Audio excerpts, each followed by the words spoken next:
Tignan natin sa malayo yung kabuuan. Ayan oh. Ang haba niyan.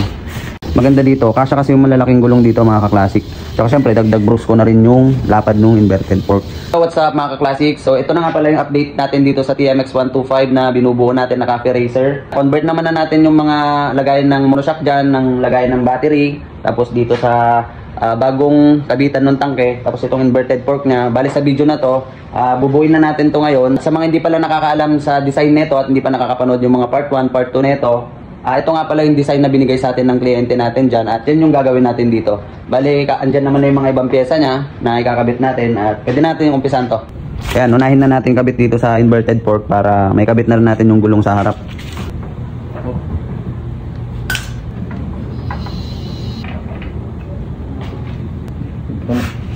Ayan, sunod naman natin yung gulong niya sa harap para may tindig na natin at may kabit naman natin yung makina at swing arm. Ito rin ikakabit natin na disc para dito. Kabit mo na tol. Yan. Ito nga pala, may nagpabili din sa atin ng TMX125 na second hand na taga Legazpi. Bali, ito binili natin to dun sa Cubao. Kinarga natin dun sa pickup natin para may dala dito sa shop. So, design nito cafe racer din kagaya na itong ginagawa natin. Tayo na rin nag-check dyan. At goods na goods naman yung unit na yan. Kaya binili na natin. Binayaran na agad ng may-ari para madala dito sa shop.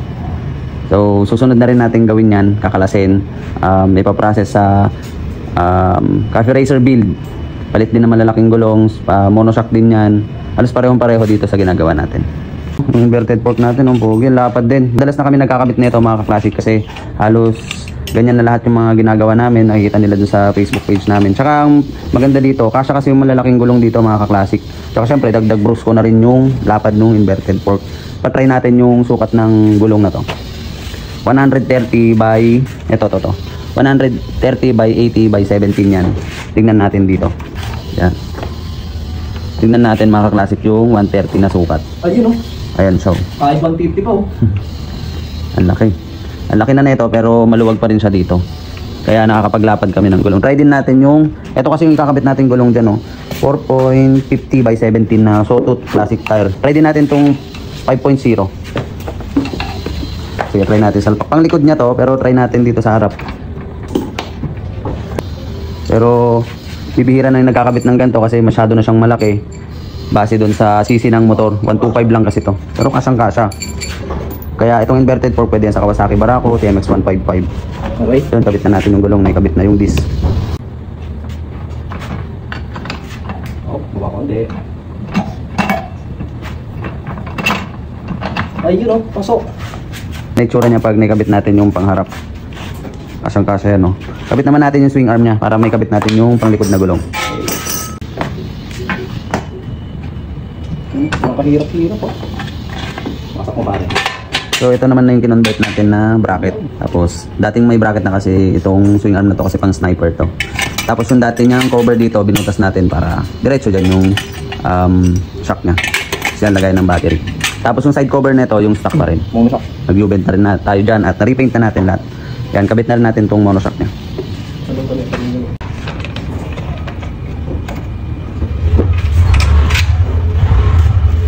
Okay. Ano to? Ano ba?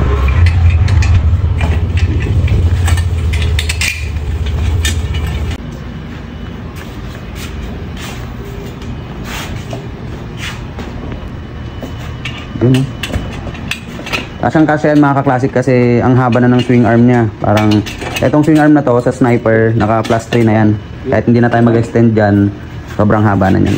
Tignan natin sa malayo yung kabuuan. Ayan o. Ang haba niyan.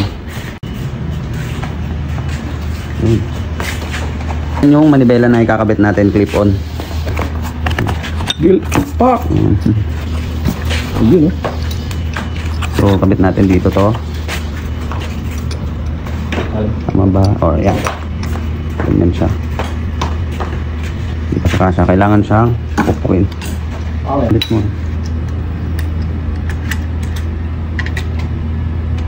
Malit.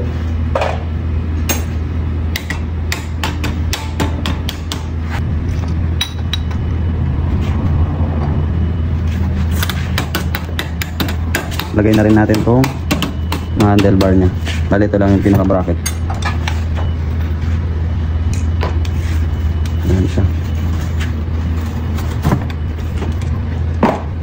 Yan yung handlebar natin. Dahil cafe racer to, clip-on tong nilagay natin. Sunod naman natin yung makina.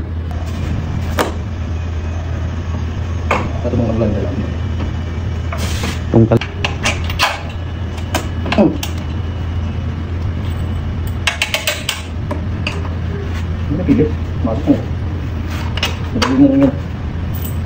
So yan, nakikabit na natin itong makina na nirepaint din natin. So yan yung finish natin sa makina.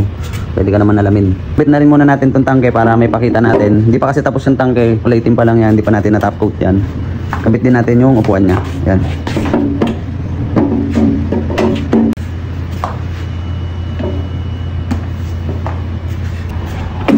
Balian na yung tindig niya ngayon, oh. Base dun sa mga ginawa natin, kinabit natin. Naikabit naman na natin dyan mga gulong, swing arm, manibela, makina, tangke, upuan. Bali, sunod naman natin dito yung sa headlight speedometer niya at para ma-wiring na rin to. So, bali hanggang dito lang muna yung video natin dito sa unit na to. At least, naumpisa na natin siyang buuin. Wiring na lang yan, tapos finalize, pwede na rin yan ma-release. Bali, hanggang doon lang muna yung video natin mga ka-classic. Abangan nyo yung pagtapos natin dito sa cafe racer na to. Sa mga gusto palang magpagawa ng mga ganitong design or may mga design kayo, message nyo lang yung Facebook page natin. Tumawag lang kayo sa number na to. Ito nga pa rin yung address namin mga ka-classic. At bago natin tapusin tong video na to, pakita natin yung montage na ito.